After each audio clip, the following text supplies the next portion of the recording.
Eyaliko kapiteni wa Uganda Cranes Dennis Sindo Onyango asabye bazannyi banne nti omupiira guno tebageze ne baguswaagiramu.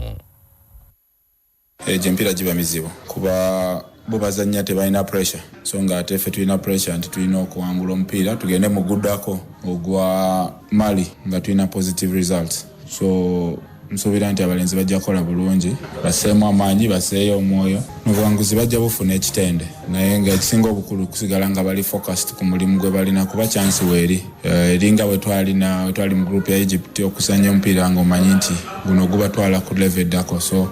balenzi bato naye ndowooza nti bajja kukola omulimu nga guli clean batwale ttiimu weyagala okutuuka. Of course kati tulina challenge nti temuli nnyo bawagizi ng'ate luli omuwagizi yali nga musambi wa 12 kati ate tetubalina tuzannyira ku artificial si kyangu kuzannyira ku artificial turf kobeere muzannyi kika ki artificial turf esumbuwa naye tetulina kisaawe kye tuyinza gamba nti kyekigenda okukola okutuyamba okukozesa so balina kwewaayo buwi